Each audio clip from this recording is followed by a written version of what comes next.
Halo Sobat Asrindo, selamat sore. Perkenalkan saya Vino dari Seagate Indonesia.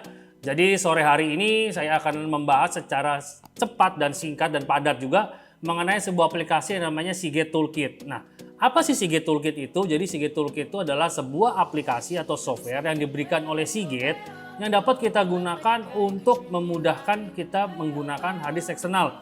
Bisa kita gunakan untuk scheduling backup dan juga bahkan bisa kita gunakan untuk mengenkripsi harddisk eksternal kita sehingga harddisk eksternal kita di password dan juga lebih aman. Nah, singkat saja langsung bagaimana sih cara menggunakan dan juga menginstal daripada Seagate Toolkit itu? Yang pertama adalah setelah kita mencolok unit kita ke laptop atau PC kita, ya kita bisa langsung membuka di My Computer kita.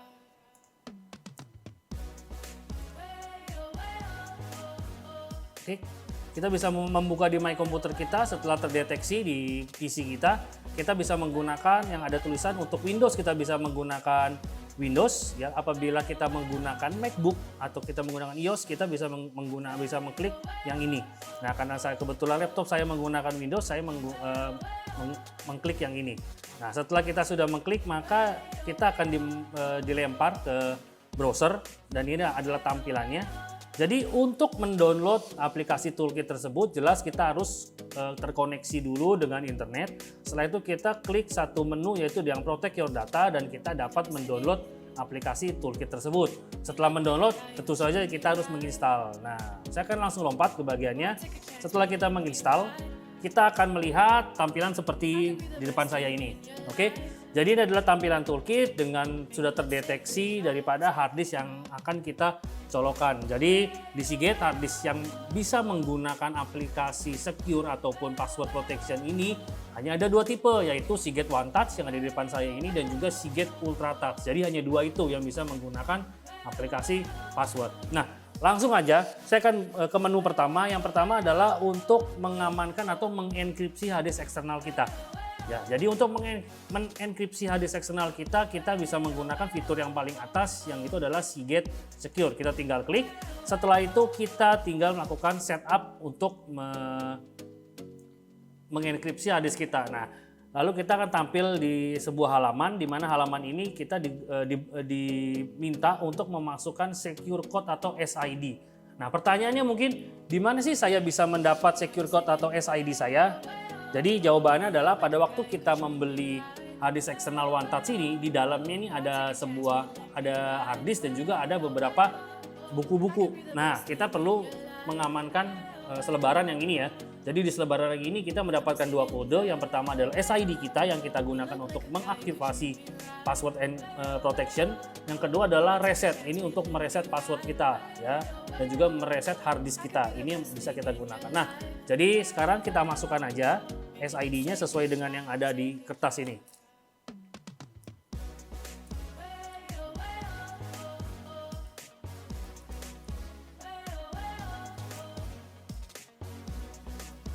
Oke, setelah kita sudah memasukkan SID, maka akan diminta password. Nah, di sini kita memasukkan password apa yang mau saya pakai untuk harddisk eksternal saya. Kalau saya, kita buat aja yang sangat mudah.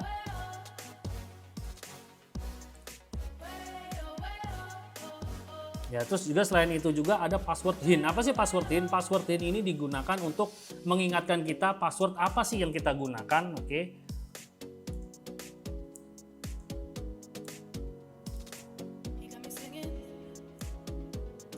Ya, misalkan hint, saya tulis aja nama, ya nama. Jadi ini untuk mengingatkan apa sih password kita gitu ya.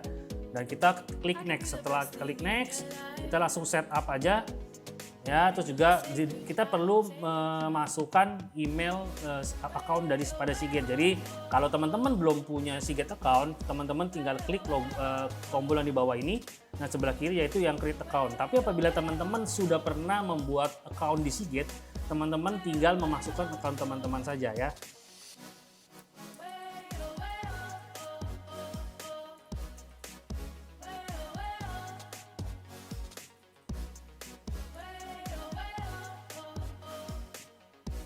A few moments later. Nah, setelah menunggu kurang lebih sekitar 5 menit, maka sudah selesailah setup untuk password protectionnya ini. Jadi akan tampil seperti halaman di toolkitnya. Jadi congratulations, bahwa membuktikan sudah selesai. Kita tinggal pencet done. Nah, setelah itu proses itu selesai, berarti si Get Secure ataupun password protection itu sudah aktif di harddisk eksternal kita, eksternal Seagate kita. Jadi kalau kita bisa lihat ya sekarang sudah aktif passwordnya. Nah, terus langkah apa yang harus saya lakukan? Berikutnya adalah langkah kita harus mengaktifkan atau mengunci harddisk eksternal kita. Jadi dengan cara kita klik di logo Seagate Secure ini, ya setelah itu kita klik lock. Jadi dengan melakukan klik lock berarti kita mengaktifkan protection ataupun lock harddisk kita. Kita masukkan password. Ya, setelah kita sudah memasukkan password, di bawah ini ada satu menu yang namanya adalah Trust This Computer. Apa sih maksudnya Trust This Computer? Artinya jika kita mengklik Trust This Computer, artinya setiap kali hard disk kita ini kita colok ke PC yang sudah diklik Trust This Computer, kita tidak perlu memasukkan password untuk membukanya. Tapi apabila tidak kita klik, setiap kali mencolok ke perangkat ini tetap harus memasukkan password.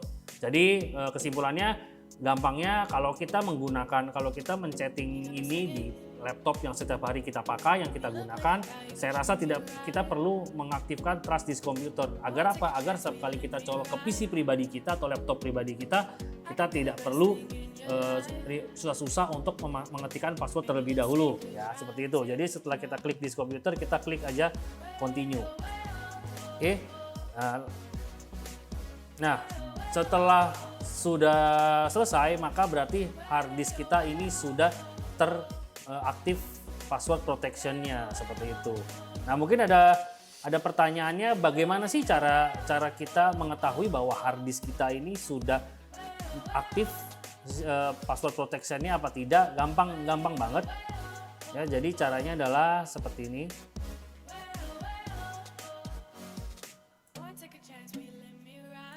Caranya adalah seperti ini. Jadi kalau kita mencolokkan hard disk eksternal kita, setelah itu kita buka My Computer kita dan kita melihat bahwa hard disk kita, ya seperti dilihat hard disk kita itu namanya bukan lagi keluar Seagate tetapi keluar Secure Drive. Ya, artinya kalau sudah Secure Drive ini berarti hard disk kita itu sudah terpassword. Oke, jadi kalau sudah terpassword ini, walaupun andai kata suatu saat ketinggalan di tempat lain, diambil orang, dicuri dan lain sebagainya, orang yang menemukan hard disk kita ini ataupun yang ingin membuka data di hard disk kita ini tidak bisa membuka datanya, ya karena sudah terkunci.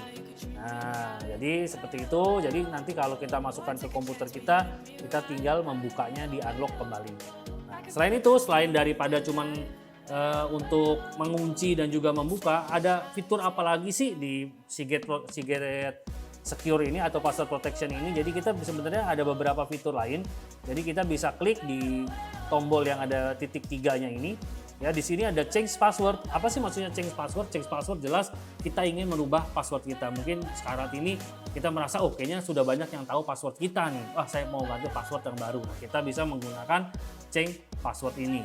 Ya, ataupun juga bisa terus berikutnya ada yang namanya reset key.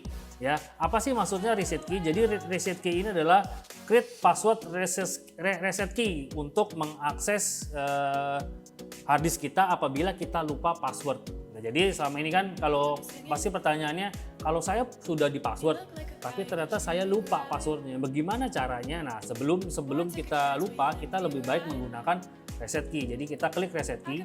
Ya, setelah itu kita remove dulu reset key-nya.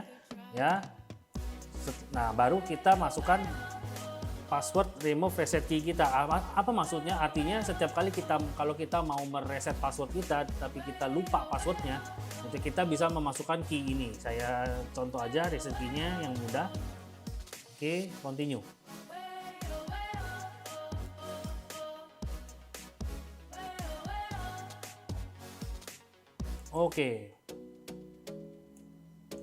Oke, jadi dengan begini berarti kita apabila kita sudah salah kita lupa passwordnya, kita tinggal tinggal menonaktifkan tanpa kita mereset key seperti itu. Nah, berikutnya adalah disable. Apa sih maksudnya menu disable? Menu disable itu jelas untuk menonaktifkan ya. Jadi kalau misalkan kita merasa hadis kita sudah tidak perlu menggunakan hadis ini lagi, mungkin hadis ini mau kita berikan ke orang lain seperti itu. Nah, kita tinggal mendisable-nya saja. Jadi dengan mendisable, beda nggak sih mendisable dengan mengunlock? Beda. Kalau menunlock itu artinya hanya membuka, dan kalau ini nanti dicolok ke komputer lain, ya ke komputer lain pun juga tetap akan terkunci. Tapi kalau mendisable itu berarti sudah menonaktifkan password protection. Artinya kalau sudah di disable, nanti ini hadis ini kita colok ke PC atau laptop lain tetap bisa terbuka. Itu perbedaannya. Berikutnya trusted computer sudah saya jelaskan tadi. Berikutnya juga ada yang namanya manage multi user. Apa sih maksudnya manage multi user? Jadi manage multi user ini digunakan apabila kita menggunakan PC atau laptop yang sharing. Maksudnya digunakan lebih dari 2 orang. Jadi dengan hadis ini tercolok di satu PC, tapi dalam satu PC itu digunakan lebih dari 1 user, artinya ada 2 atau 3 user, mungkin adik kita, orang tua kita, atau teman kita bisa menggunakan fitur ini, manage multi user. Artinya hanya user saya, hanya user punya kita sendiri, saat kita membuka hadis ini bisa terbaca. Tapi apabila nanti dibuka sama user yang lain, yang mungkin saudara kita dan lainnya selain kita, datanya tetap terkunci. Jadi itu penggunaan daripada manage multi user. Selain itu pula juga ada satu fitur namanya crypto erase. Apa sih maksudnya crypto erase? Crypto erase itu adalah menghapus semua jejak-jejak digital kita di hadis ini. Jadi kalau teman-teman mungkin mau lebih aman, mau memberikan data harddisk ini, menghibahkan kepada orang lain atau memberikan kepada orang lain, ada bagusnya kita terlebih dahulu menggunakan fitur crypto erase ini. Maksudnya apa? Jadi semua data-data, jejak-jejak data yang pernah ada di dalam harddisk ini benar-benar dihilangkan, gitu ya. Jadi apabila di recovery pun data-data kita yang pernah kita simpan di sini tidak akan bisa terrecovery, gitu. Jadi ini benar-benar ibaratnya menghapus data benar-benar sampai ke dalam-dalamnya, sampai ke alamat-alamat terdalamnya gitu. Dan terakhir ada namanya factory reset. Apa sih maksudnya factory reset? Jadi jelas ya, semua nama kalau sudah factory reset otomatis pasti mereset harddisk ini ke mode pabrikan. Nah, yang perlu kita perhatikan adalah saat kita melakukan factory reset, kita jangan lupa untuk jangan pernah kertas ini hilang. Kenapa? Karena nanti pada saat kita mau melakukan fungsi pada factory reset, kita harus memasukkan yang namanya reset kode ini. Oke, jadi reset kode ini diperlukan untuk kita melakukan factory reset. Ya, kita akan lanjut. Selain daripada bisa mempassword, kita juga bisa melakukan backup. Ini benar-benar kita bisa membantu agar kita bisa membackup data secara otomatis. Nah, apa yang kita lakukan setelah kita masuk ke backup? Kita akan di sini akan ditampilkan oleh sebuah window, sebuah tampilan di mana select backup apa yang mau kita gunakan. Jadi di sini kita ada 2 pilihan, ada basic dan juga advance, ya. Nah, jadi kalau basic kita tinggal pilih kita mau backup, kita bisa pilih sendiri apa sih yang paling penting buat saya untuk saya backup, apakah semua file, apakah personal file, apakah dokumen, apakah video. Kita bisa pilih secara custom apa yang mau saya backup, apakah semua atau tidak. Nah, tapi kalau kita ingin membackup secara rinci, kita bisa mengklik tombol advance di sini. Nah, setelah kita mengklik tombol advance, kita bisa memilih drive mana yang mau kita pilih. Ya, apakah itu drive C atau drive D. Contoh misalkan kita mau membackup drive D aja, semua drive D kita. Kita akan klik next. Ya, setelah kita klik next, kita masuk ke kita pilih backupnya. Ya, setelah itu kita bisa memilih rentang backup kita. Jadi di sini kita punya pilihan, ada continuous, ada hourly. Hourly itu maksudnya per jam. Jadi kita bisa setting setiap berapa jam sih data-data dalam PC atau laptop kita akan terbackup secara otomatis ke harddisk eksternal kita. Ataupun ada menu daily. Apa sih maksudnya daily? Daily itu artinya per hari.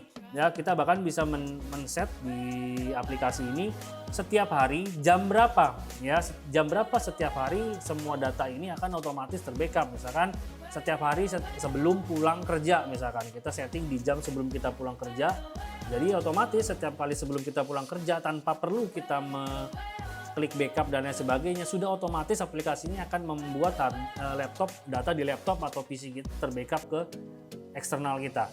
Ada juga weekly itu maksudnya mingguan. Artinya mungkin kita bisa pilih di sini ada harinya. Kita mungkin bisa memilih setiap hari apa dan jam berapa aplikasi ini akan melakukan backup, bahkan bukan cuma per hari ya. Dalam weekly kita bisa membuat misalnya dalam 1 minggu 2 kali atau 3 kali, misalnya Sabtu, Selasa dan juga Jumat setiap jam 4 misalkan. Itu kita bisa juga. Dan juga bisa monthly. Jelas kalau monthly sekitar sebulan sekali gitu. Jadi kita bisa lihat setiap tanggal berapa di setiap bulan ya. Kita bisa pilih di sini mau tanggal 12, 10, tanggal berapa setiap bulannya dan jam berapa untuk otomatis membackup. Setelah kita sudah memilih ini, kita bisa langsung mengklik start backup, maka akan otomatis backup akan berjalan dan juga akan terbuat schedule backupnya sendiri. Selain daripada backup, kita juga bisa melakukan fitur yang lain di aplikasi Toolkit ini. Seperti apa contohnya? Seperti di aplikasi Toolkit ini juga tersedia fitur mirror. Apa sih maksudnya fitur mirror? Sama seperti kita menggunakan hard disk pada moderate. Ya, mirror berarti data apa yang ada di dalam laptop ini akan otomatis termirroring ke dalam hard disk eksternal kita. Bahkan tapi khusus untuk mode mirror ya, kita hanya akan aplikasi ini akan memirror satu folder yang isinya kita sudah pilih dalam folder tersebut. Nah, selain daripada mirror, kita juga bisa menggunakan aplikasi mode yang namanya restore. Apa sih maksudnya restore? Restore itu adalah apabila terjadi suatu kehilangan data pada laptop kita contohnya. Ya, kita tanpa kita harus copy satu persatu, kita tinggal menekan tombol restore. Maka semua data yang ada di hard disk eksternal kita akan otomatis terrestore ke hard disk internal kita di PC ataupun laptop. Jadi kira-kira itulah fungsi daripada aplikasi Toolkit daripada Seagate yang benar-benar memudahkan kita untuk mengamankan data-data kita dengan menggunakan Seagate Secure dan juga memudahkan kita untuk membackup, merestore ataupun memirroring data-data kita gitu. Oke, itu tadi semua dari fitur-fiturnya. Semoga bermanfaat, semoga bisa memaksimalkan teman-teman semua dalam menggunakan hard disk daripada Seagate ini.